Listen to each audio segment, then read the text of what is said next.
Alright, let's talk about the CIA. Yes, that's CIA. The agency known for covert operations, shadowy figures, and probably a truly staggering budget for black turtlenecks. In a move that feels less like international espionage and more like a desperate local car dealership trying to hit its quarterly sales target, the CIA has decided to get into the advertising game. In May 2025, they dropped a series of high-production Mandarin language videos on social media. The goal? To recruit Chinese spies. This is not a drill. The Central Intelligence Agency is now essentially a YouTuber, asking people to smash that subscribe button for a life of intrigue and potential treason. It's a bold strategy, Cotton. Let's see if it pays off for them. The videos themselves are something to behold. They look like trailers for a moody, atmospheric drama that you'd find on a streaming service you forgot you were paying for. One video is aimed squarely at disgruntled Communist Party officials. Picture this: a man in a sleek office looking thoughtfully out at a smoggy cityscape, clearly worried about President Xi Jinping's anti-corruption purges. The message is simple. Feeling the heat? Is your boss suddenly interested in your side hustles? The CIA is your escape route. It's basically an ad for a witness protection program, but with more James Bond and less witness protection. The slogan they went with? Heaven helps those who help themselves. Which, coming from the CIA, sounds less like a proverb and more like a thinly veiled threat. Another video targets a different demographic: the younger, disillusioned government worker. This one features a young man stuck in a dead-end bureaucratic job, his dreams of climbing the career ladder crushed by economic stagnation. The CIA's pitch here is all about empowerment. Tired of stamping papers? Want to forge your own path? The subtext is clear: your path could involve secretly handing over state secrets for cash and a secure connection to the dark web. It's a career change, to be sure.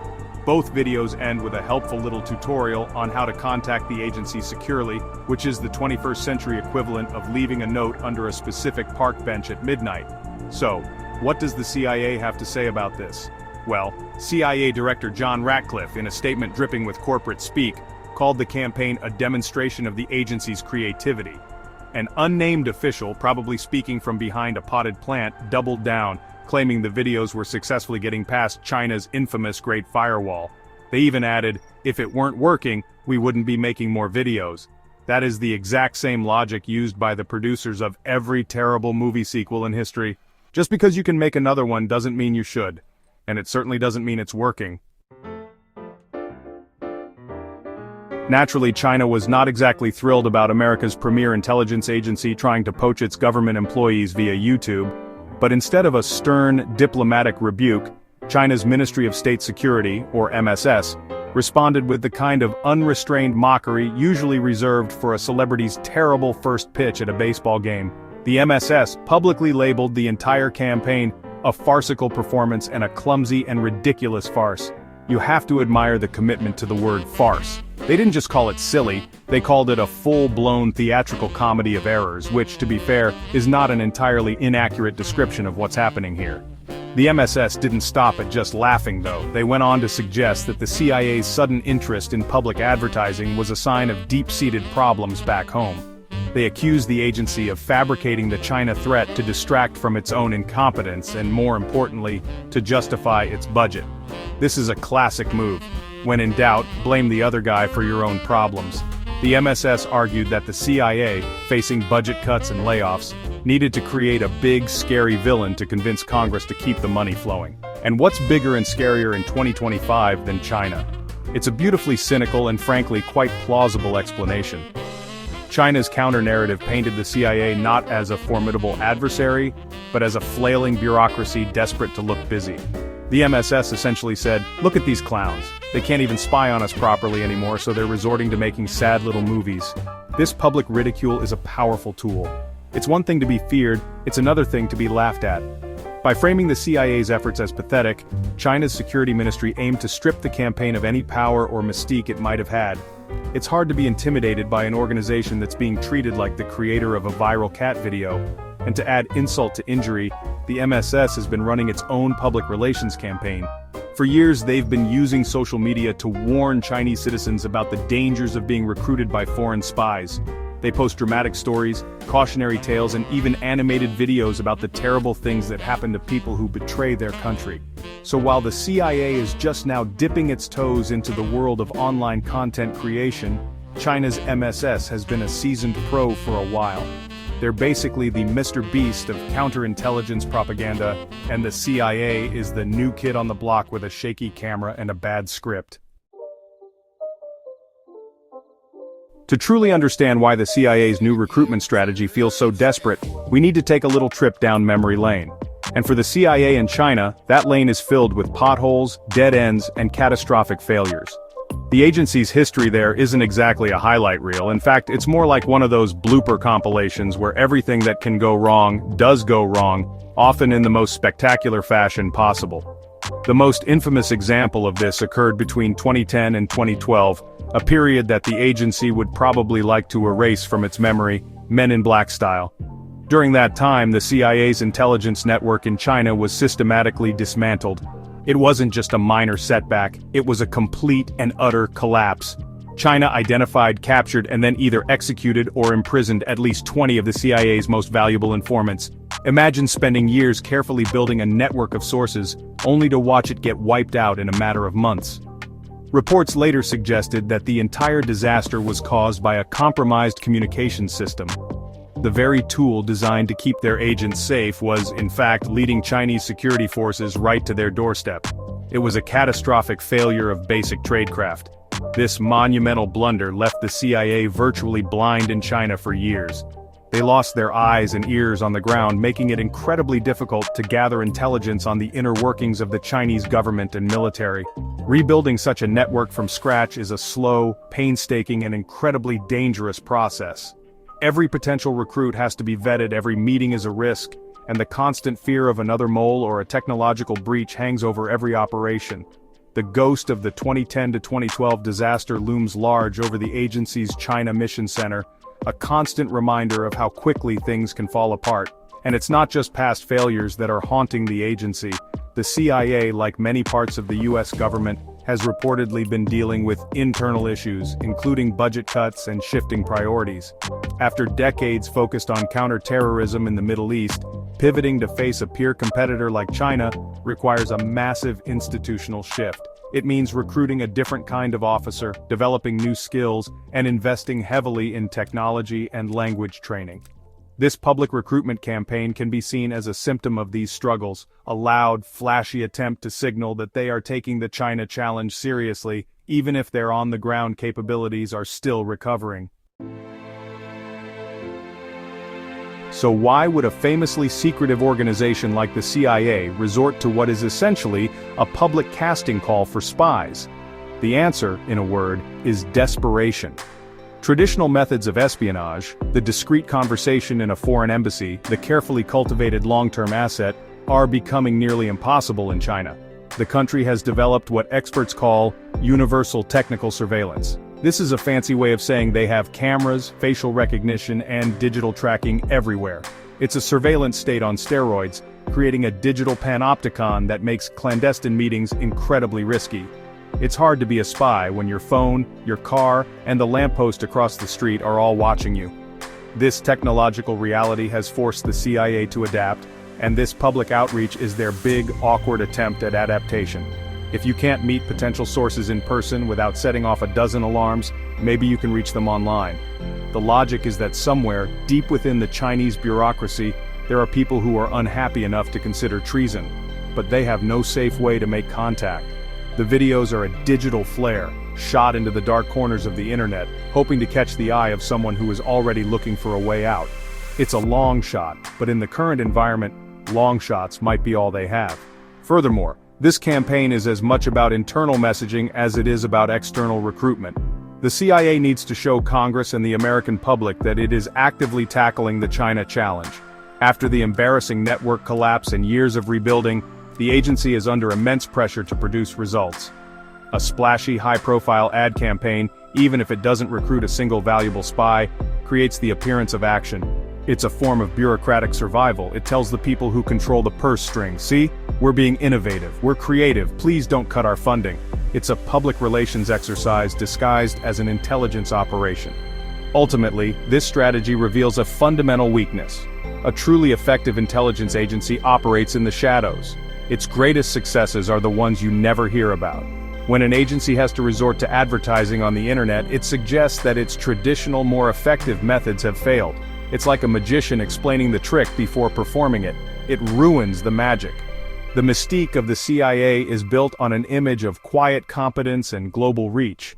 These videos, with their Hollywood production values and desperate pleas, chip away at that image, replacing it with one of an organization that is struggling to keep up with the times. While the CIA is busy making mini-movies, China has been busy building a fortress. And I don't mean the Great Wall you can see from space. I mean a modern, legal and social fortress designed to make life a living hell for any foreign spy. In recent years, China has dramatically strengthened its anti-espionage laws, turning the entire country into a hostile environment for intelligence gathering. The 2023 expansion of these laws was particularly significant, giving the authorities sweeping powers to monitor, investigate, and punish anyone suspected of spying. The definition of espionage itself has become unnervingly vague, potentially covering activities that would be considered normal in other countries like journalism or academic research. The penalties for getting caught are not just a slap on the wrist. We're talking about the death penalty. China has made it crystal clear that it is not messing around. In March 2024, a former engineer was sentenced to death for spying. In February 2024, the Australian writer Yang Hengjun was given a suspended death sentence for espionage. And in November 2023, a former state agency employee was also sentenced to death. These aren't just isolated incidents, they are loud public messages. The government is essentially saying, thinking about working with the CIA, here's what your future looks like. It's a terrifyingly effective deterrent. Beyond the legal framework, China has also mobilized its greatest asset, its population. The Ministry of State Security has launched a massive public awareness campaign, encouraging ordinary citizens to become the eyes and ears of the state. They've set up hotlines and websites where people can report suspicious behavior. The message is clear. National security is everyone's responsibility. This turns every neighbor, every co-worker, and every stranger on the street into a potential informant for the government. It creates a climate of suspicion that makes it incredibly difficult for a foreign agent to operate, or for a potential source to take that first step without fearing they are being watched. So, when the CIA floats its slick recruitment videos, they are not just trying to bypass the great firewall of the internet, they are trying to penetrate this much denser, much more formidable human and legal wall.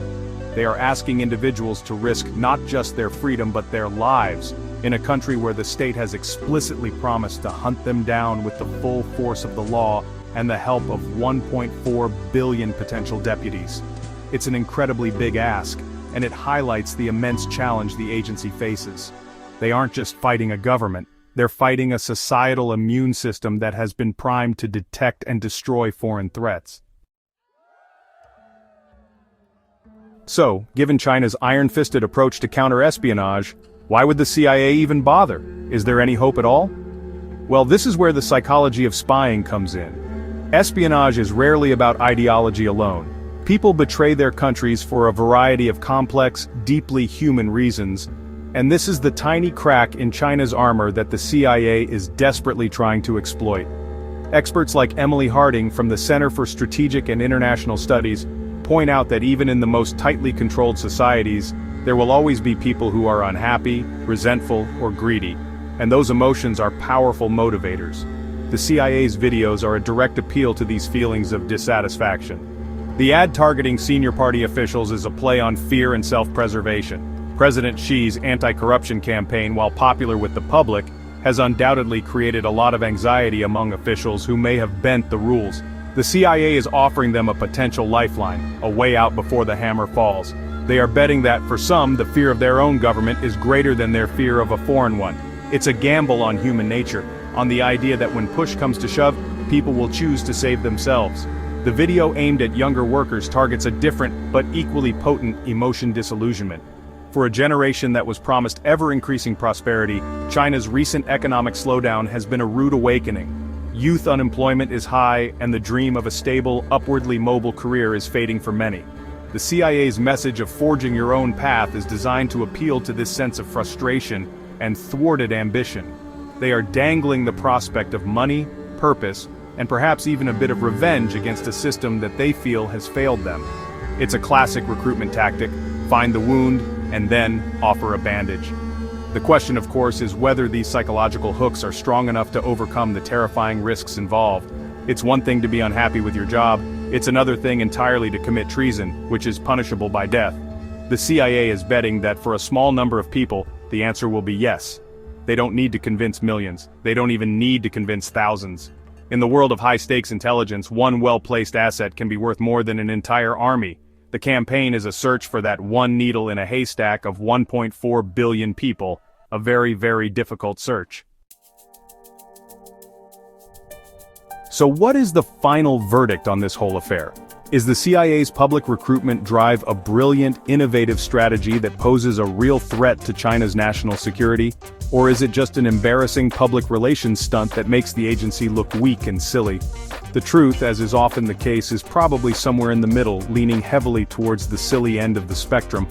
On the surface, the campaign feels like a massive misstep. It's loud, it's clumsy, and it has been met with well-deserved ridicule from both its target and the global public. From a practical standpoint, it's hard to imagine this strategy yielding significant results. A serious potential asset, someone with access to valuable state secrets, is unlikely to be recruited via a YouTube ad. Such individuals are by nature cautious and security conscious. The idea that they would risk everything by responding to a public advertisement seems far-fetched. The campaign is far more likely to attract trolls, low-level opportunists, and people with nothing valuable to offer. The process of vetting these potential walk-ins would be a logistical nightmare, and the risk of falling into a trap set by Chinese intelligence is enormous. However, we shouldn't dismiss it entirely. The public nature of the campaign does serve a purpose, even if it's not the one the CIA claims. It acts as a form of psychological warfare. It sends a message to the Chinese government that the US is actively working to penetrate their system. This forces them to expend resources, to increase internal surveillance, and to sow seeds of paranoia within their own ranks. Who can you trust when the enemy is openly advertising for traitors? It's a disruptive tactic, designed to create friction and mistrust inside the very system it's targeting. But even with that in mind, the overwhelming impression is one of desperation. The campaign shines a bright light on the CIA's struggles in China. It tacitly admits that their traditional methods are no longer working. It exposes their weaknesses to the world, undermining the agency's carefully crafted image of omnipotence. In the high-stakes game of international intelligence, perception is reality. And right now, the perception is that the CIA has been outmaneuvered by China's surveillance state and is now resorting to throwing Hail Mary passes on the internet. It might be a nuisance to China, but a genuine threat? That seems highly unlikely. While intelligence analysts and government officials debate the strategic implications of the CIA's campaign, the court of public opinion has already reached a verdict. And that verdict is hilarious. Online, especially on platforms accessible within China and among the global Chinese diaspora, the recruitment videos were not met with fear or intrigue, but with an avalanche of mockery and memes. The internet, in its infinite wisdom, immediately recognized the absurdity of a spy agency using the tactics of an influencer to recruit for life-or-death missions. The response was a digital masterclass in collective eye-rolling. The comments sections and social media threads were brutal. Users created parody videos, mocking the dramatic tone and overwrought slogans. One popular meme superimposed the CIA's contact instructions onto a picture of a known scam website. Another re-edited the video to make it look like an ad for a multi-level marketing scheme, promising recruits that they could be their own boss by selling state secrets. The slogan, "Your fate is in your hands," was particularly ripe for ridicule, with many pointing out that if you contact the CIA from within China, your fate is very much in the hands of the Ministry of State Security. This widespread mockery is more significant than it might seem. It completely deflates the intended purpose of the videos. The CIA wanted to project an image of a creative, powerful agency, offering a serious opportunity to disillusioned citizens. Instead, they became a running joke. It's impossible to take a message seriously when it has been turned into a meme. The humor acts as a shield, neutralizing the psychological impact the ads were supposed to have. Potential recruits who might have been swayed by the serious tone would now associate the CIA with online ridicule, making them far less likely to take the plunge. This reaction also plays directly into the hands of the Chinese government. Beijing couldn't have asked for a better outcome. They didn't have to launch a heavy-handed censorship campaign to discredit the videos. The public did it for them, and far more effectively. The organic citizen-led mockery reinforced the state's official narrative that the CIA is a clumsy, out-of-touch organization. It allowed the MSS to sit back and say, see, even our own people think this is ridiculous. The CIA wanted to start a conversation and they did. It just wasn't the one they were hoping for. So, here we are. In the year 2025, the great power competition between the United States and China is being fought, in part, through YouTube videos and social media memes. It is a deeply strange and absurd chapter in the long history of espionage. The CIA's bold, or perhaps foolish move to publicly recruit Chinese spies has peeled back the curtain on the modern intelligence landscape, and what it reveals is a world where traditional spycraft is struggling to survive in an era of total surveillance. The agency's campaign is a fascinating case study in desperation, adaptation, and public relations failure. On one hand, the entire effort seems profoundly silly. The videos are easy to mock, the strategy appears fundamentally flawed, and the public response has been to treat the whole thing as a joke.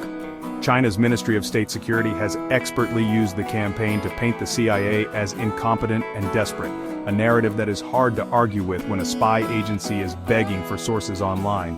From this perspective, the ads are not a threat to China at all. They are a self-inflicted wound that damages the CIA's credibility and makes it look weak on the world stage. Yet, we shouldn't be too quick to dismiss the underlying conflict.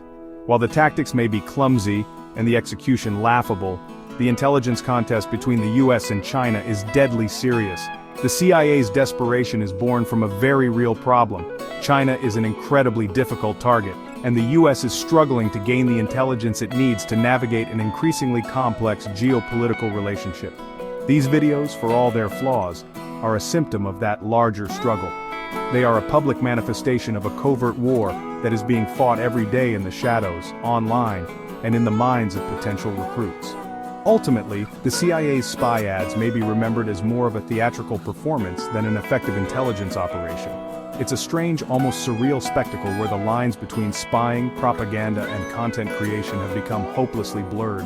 The campaign might not pose a serious threat to China's stability, but it serves as a stark reminder that as technology changes the world, even the most secretive organizations are forced to adapt, sometimes in very public and very awkward ways. The great game continues, it's just gotten a lot weirder.